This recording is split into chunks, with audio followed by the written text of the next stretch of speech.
He thought he had the perfect plan. He bought the tickets, booked the hotel, planned every detail of the trip. With her, his mistress. And it would have worked if he hadn't made one mistake. A small mistake, but a fatal one. He forgot that the confirmation email was still being sent to me. I wasn't looking for anything. I wasn't suspicious. In fact, I trusted him. I truly did. After so many years together, I thought I knew the man I married. But that morning, everything changed. I was having coffee when I saw the notification. Subject, flight confirmation. That was strange. We didn't have any trip planned. I opened the email, and there it was. His name, the destination, the date, and another name. A name that wasn't mine. At first, I thought it was a mistake. But it wasn't. It was real, detailed, clear, undeniable. My heart started racing. My hands went cold. But I didn't cry. Not yet. I clicked through every detail. Seats side by side, a hotel booked for 2, private transfer included. It was a romantic trip, planned, intentional, not a mistake, not an accident, a choice. And in that moment, I had 2 options, explode or play the game. I chose to play. I closed the email, took a deep breath, and walked into the kitchen as if nothing had happened. When he woke up, he kissed me on the cheek, like he always did, and said, "Good morning, love." I smiled. "Good morning." In that moment, I realized something. He was lying, effortlessly, and that changed everything. Over the next few days, I watched. Every message, every excuse, every late night. And suddenly, everything made sense. The last-minute meetings, the business trips, the overtime.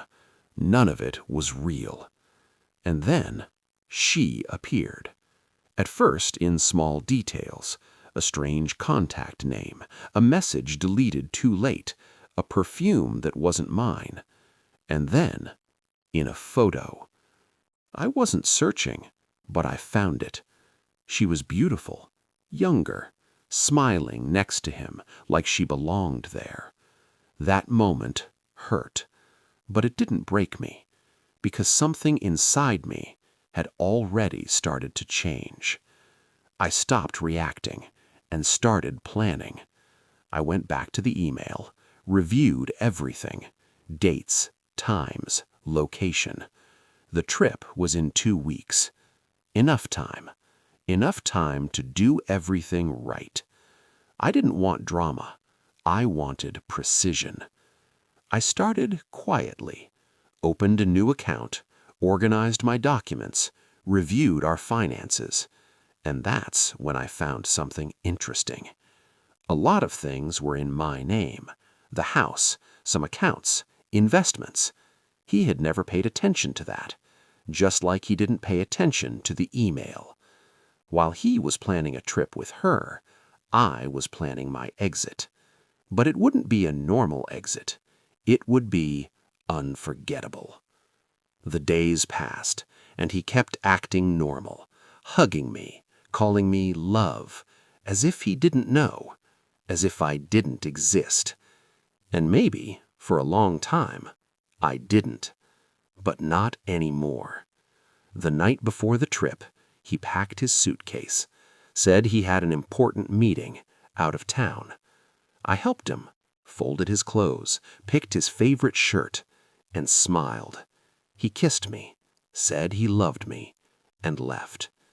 I waited until the car disappeared, until silence filled the house. And then I began.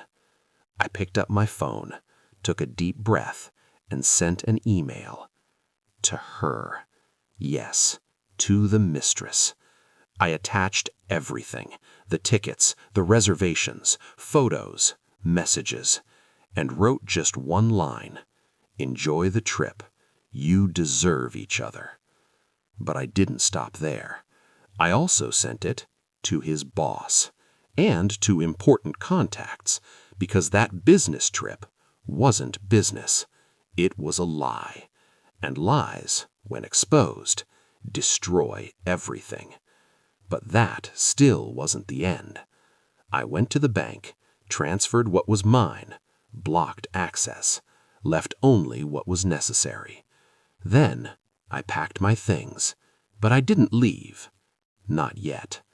I wanted to see. I wanted to witness the moment. Hours later, my phone started ringing. Once, twice, 10 times. I didn't answer. Until a message came through. "What did you do?" I smiled and replied, "I just told the truth." Silence. Minutes later, another message. "We need to talk." I replied, "Now you do," and blocked him. The next day, I left. No shouting, no drama, but everything exactly where it belonged. Days later, I found out. The trip ended before it even began. She found out everything. He lost control. And more than that, he lost respect, his job, and the image he tried to maintain. And me? I gained something he never valued: peace, freedom, and something even more important: clarity. Because that day, I understood something. Betrayal doesn't destroy the one who discovers it. It destroys the one who thinks they'll never get caught. He planned the perfect trip with his mistress, but forgot one detail: the truth always arrives first.